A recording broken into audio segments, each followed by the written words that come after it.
Wali Kota Singkawang, Chai Chuimi, hadir di ruang sidang Pengadilan Tindak Pidana Korupsi Tipikor Pontianak pada Jumat pagi, 21 November 2025. Kehadirannya menarik perhatian publik karena ia dimintai keterangan sebagai saksi dalam kasus dugaan korupsi keringanan retribusi hak pengelolaan lahan pasir panjang yang dikelola PT Palapa Wahyu Group. Ia tiba bersama Wakil Wali Kota Singkawang, Muhammadin, dan langsung menuju ruang sidang tanpa memberikan komentar kepada wartawan.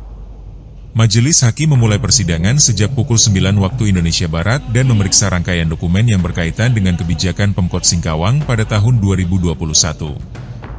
Wali Kota Singkawang, Chai Chuimi, mengakui telah menyetujui keringanan retribusi pengelolaan aset daerah sebesar 60% atau 3,142 miliar rupiah. Keputusan memberikan keringanan retribusi tersebut didasarkan pada pertimbangan situasi ekonomi saat pandemi COVID-19. Pengakuan tersebut ia sampaikan saat memberikan kesaksian dalam sidang lanjutan perkara dugaan korupsi keringanan retribusi di Pengadilan Tindak Pidana Korupsi Pontianak. Aset pasir panjang indah dikelola PT Palapa Wahyu Group sejak tahun 1970. Pada tahun 2010, perusahaan tersebut menandatangani perjanjian kerjasama pengelolaan dengan pemerintah Kota Singkawang di masa Wali Kota Hasan Karman.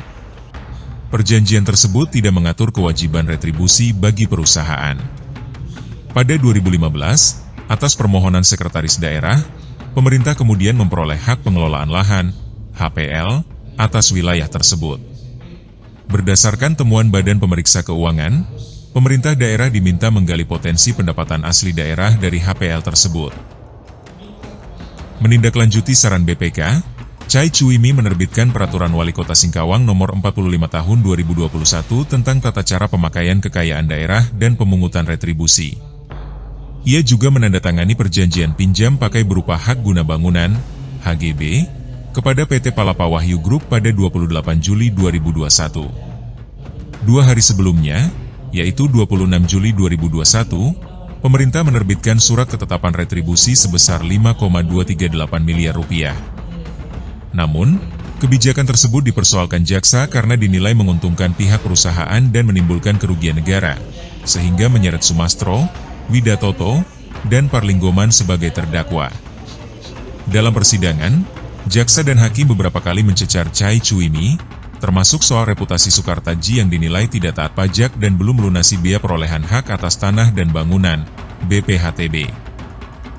Sejumlah staf internal juga diketahui menolak rencana keringanan 60% sebelum BPHTB dilunasi.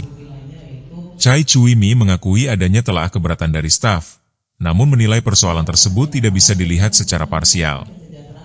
Ia menekankan perlunya mempertimbangkan situasi krisis pada masa itu serta faktor historis penguasaan lahan pasir panjang indah.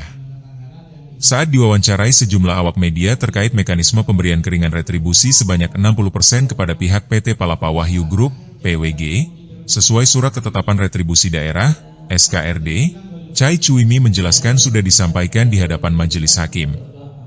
Sedangkan saat ditanya awak media apakah ada kerugian negara dalam perkara kasus tersebut, Chai Chuimi justru balik mempertanyakan, menurut Anda, ada atau tidak?